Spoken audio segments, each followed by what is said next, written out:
উদ্ধাৰ হ'ল বেংগালুৰুত নিৰ্মম হত্যাৰ বলি হোৱা অসমৰ মায়া গগৈৰ পৰিচয়। প্ৰাক্তন মন্ত্ৰী ইন্দ্ৰ গগৈৰ নাতিনীয়েক আছিল মায়া গগৈ। মাতৃ বিয়োগৰ পাছত মোমায়েকে চোৱা চিতা কৰিছিল মায়া গগৈ আৰু বায়েকক। দুই বায়েক ভনীয়েক বহু বছৰ ধৰি একেলগে বেংগালুৰুত আছিল। বেংগালুৰুৰ ইন্দিৰানগৰত 24 নম্বৰত এপাৰ্টমেণ্টত উদ্ধাৰ হয় মায়া গগৈৰ মৃতদেহ। এই হত্যাকাণ্ডৰ বাবে প্ৰেমিক আৰৱ হাৰ্ণি নামেৰে এজনক গ্ৰেপ্তাৰ। 23 নৱেম্বৰত আৰৱ হাৰ্ণিৰ সৈতে প্ৰৱেশ কৰিছিল এপাৰ্টমেণ্টত যুৱতীগৰাকী। সন্দিকৈ মহাবিদ্যালয়ৰ পৰা 5টা বিষয়ত লেটাৰ লৈ উচ্চতৰ মাধ্যমিক উত্তীৰ্ণ হৈছিল মায়া গগৈ। যোৱা মাহত এটা কৰ্পৰেট গোষ্ঠীটো চাকৰি পাইছিল মায়াই, কিন্তু প্ৰথম দৰমহা ল'বলৈ নাপাওঁতে হত্যাৰ বলি হ'ল মায়া গগৈ। আমি উপস্থিত আছোঁ। দেখিবলৈ পাইছে সৰুতে যিহেতু তেওঁ মাতৃক হেৰুৱাইছিলে, মাতৃক হেৰুৱাৰ পিছত তেওঁ মোমায়েকৰ ঘৰত থাকিছিলে আৰু মোমায়েকৰ ঘৰত দেখিবলৈ পোৱা গৈছিলে আইতাকে অতি কষ্টৰে ডাঙৰ দীঘল কৰিছিলে আৰু অৱশেষত ঘাতকে তেওঁৰ প্ৰাণ ল'লে। 27 নৱেম্বৰত মোমায়েক আৰু আইতাকহঁতে এই খবৰ তেওঁলোকে লাভ কৰিবলৈ সক্ষম হৈছিলে। এই মুহূৰ্তত আইতাক আমাৰ লগত আছে। আমি এই সমগ্ৰ ঘটনা সন্দৰ্ভত কিছু কথা আমি জানিবলৈ চেষ্টা কৰিম, যিটো অতি নৃশংসভাৱে হত্যা কৰা হৈছে। ইমানখিনি কথা মই ক'ব নোৱাৰোঁ, মোৰ অৱস্থা একেবাৰে নাই। মই 2বাৰ ষ্ট্ৰ'ক হোৱা মানুহ, 3বাৰ ষ্ট্ৰ'ক হোৱা মানুহ। মই ইমানখিনি কথা মই নাজানো। মোৰ মুঠতে এইটোৱে লাগে, ইমানটো বিচাৰ মোক ভালকৈ চিনি পায়।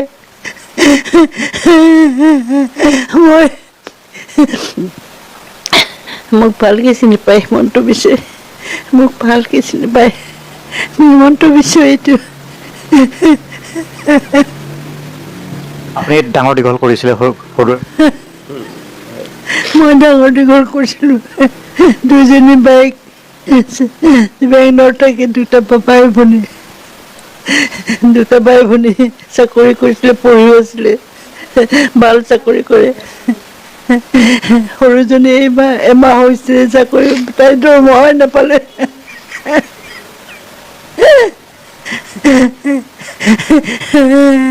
ঘটনাটো কেতিয়া শুনিছিলে আৰু কেনেকৈ হৈছিলে, কিবা গম পায় নেকি? সেয়া নিউজতে যেনেকৈ পাইছোঁ, নিউজতে পাই পেলাই সিহঁতে আহিছে। মই বিয়া খাবলৈ কাপোৰ পিন্ধি ৰেডি হৈ আছোঁ, গিফ্টটো দিবলৈ সিহঁতক পঠালোঁ আনিবলৈ। গিফ্টটো লৈ পেলাই যাম আৰু বুলি ভাবিছোঁ। তেতিয়া সিহঁতি 7:30 মাতৃ কেতিয়া ঢুকাইছিলে তেওঁ? সৰুতে নেকি? তাই 3 বছৰ, তাই 3 বছৰ হৈছে। তাই পেৰালাইচিছ হৈছিলে, ষ্ট্ৰক হৈ, ব্ৰেইন ষ্ট্ৰক হৈ পেৰালাইচিছ হৈছিলে। তাই তাৰ ছেকেণ্ড ইয়েৰ, তাই হাই ছেকেণ্ডেৰী পাছ কৰিছে। তাই 3rd ইয়েৰ, মাক ঢুকোৱাৰ 3rd ইয়েৰত হাই ছেকেণ্ডেৰী পাছ কৰিছে। তাই হেণ্ডিক কলেজত পাছ কৰি লেটাৰ পাইছে 5টা ছাবজেক্টত। আৰু ক'ব নোৱাৰোঁ। আপুনি মাতৃ হিচাপে দায়িত্ব লৈছিলে, আইতাক নহয়, মাতৃৰ দায়িত্ব লৈছিলে। মোৰ মাক কৈছে, তাই মোক শাকো নকৰে, মৰম কৰিছে পইতাই।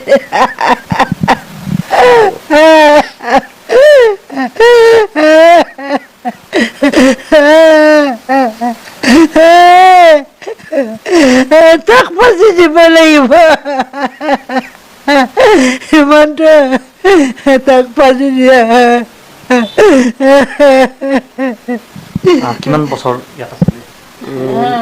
প্ৰায় সৰু কালৰ পৰা, জন্মৰ পৰা বুলি ক'ব পাৰি আৰু। আমি হেৰি কৰিছোঁ। তাৰপিছতে মাকো আমাৰ লগতে আছিলে। আমি গোটেইকেইটা জইণ্ট ফেমিলি হৈ পেলাই আছিলোঁ আৰু পঢ়া শুনাও ভাল আছিলে তাইৰ। আৰু প্লাছ তাই মানে একদম মানে এইবিলাকৰ হেৰিত কোনো মানে ছেকেণ্ডেৰী হেৰিবিলাকত তাই একো নাছিলে। না তাইৰ কোনোবা বয়ফ্ৰেণ্ড আছিলে, না তাইৰ কোনোবা কিবা আছিলে। তাই এইবিলাক ঘিণ কৰে। আৰু তাইৰ মানে মোৰ ভণ্টিহঁতৰ আৰু 2জনী ছোৱালী আছে, ইহঁতকো বুজায় যে তোমালোকে বেয়া কামত নাযাবা, ল'ৰা ক্ষেত্ৰত নাযাবা, কাৰণ কিয় এতিয়া জীৱনটো বহুত কৰিব আছে, মানে বুজায় আৰু তাই। গতিকে তেনেস্থলত তাই জীৱনটোৱে পূৰ কৰিব নোৱাৰিলে, পৃথিৱীখনো দেখা নাছিলে ভালকৈ। বাংগালুৰুত যাব কিমান বছৰ হৈছে? 4 বছৰ, আই থিংক 4 বছৰ হ'ব। 4 বছৰ? হয়, 4 বছৰ। কিন্তু অহা যোৱা কৰি থাকে, পৰীক্ষা দিব আহিছিলে। লাষ্ট 2মাহ ছেপ্টেম্বৰত আহিছিলে। মানে তাইৰ বায়েকৰ লগৰ এজনীৰ বিয়া আছিলে, সেই বিয়াত তাই আহিছিলে বাইকৰ লগত। বিয়া খাই ইহঁতে ডিব্ৰুগড় গৈছিলে ফুৰিবৰ কাৰণে। তাৰ পৰা আহিলে তাৰ পৰা আহি ঘৰলৈ মানে আমাক চাব আহিলে আমি ক'লোঁ যে এৰাতি থাকি যোৱা, আৰু মোৰ তেতিয়া মানে যাব দিব ইচ্ছা নাছিলে একদম। তথাপিও তাই মানে ক'লে যে নাই টিকেট হৈ গ'ল, মই ডিচেম্বৰত আহিম। ভনীহঁতকো কৈছিলে ডিচেম্বৰত আহিম, ভালকৈ থাকিম, এতিয়া কাপোৰ অনা নাই, এতিয়া যাম, যি গ'ল গ'ল, কি ক'ম এতিয়া। কিন্তু ল'ৰাটো প্ৰি প্লান আছিলে তাৰ, তাইক কেনেকৈ ভুলালে ইমান কঠিন ছোৱালীজনীক, ইমান এইবিলাকত মানে একো নাই, তাই ইমান তাই শান্তিপ্ৰিয় ছোৱালীজনী, কিন্তু তাই কোনো ল'ৰাৰ লগত আজিলৈকে একো নাই, কিন্তু ফ্ৰেণ্ডশ্বিপ চবৰ লগত ৰাখে, তাৰ লগতো ফ্ৰেণ্ডশ্বিপ আছিলে। আমাকো বুজাই মা মোৰ এনেকৈ কৰিবা, তাই মোক ভালকৈ থাকিবা, মামীক মৰম কৰিবা, মাক চাবা। তাত কোন কোন গৈছিলে? তাত মোৰ সৰুজনা এজন আছে, তেওঁ গৈছিলে অকলে, আৰু প্লাছ মোৰ বাইকৰ মানে মোৰ ডাঙৰজনী ভাগিনৰ মানে লগৰবিলাক আছে তাতে, আৰু কিছু অসমৰো আছে, গুৱাহাটী শিৱসাগৰ এইটো ছাইডৰো আছে। গতিকে ইহঁতি সেইখিনি সহায় কৰিছে, সহযোগ কৰিছে। আৰু আজি ক'ত গম নাপাওঁ মানে প্লিজ মানে আমি নেদেখালেই আৰু মানে গান চানো গাইছিলে? চব কৰিছিলে, চব নাচিছিলে, গান গাইছিলে তাই।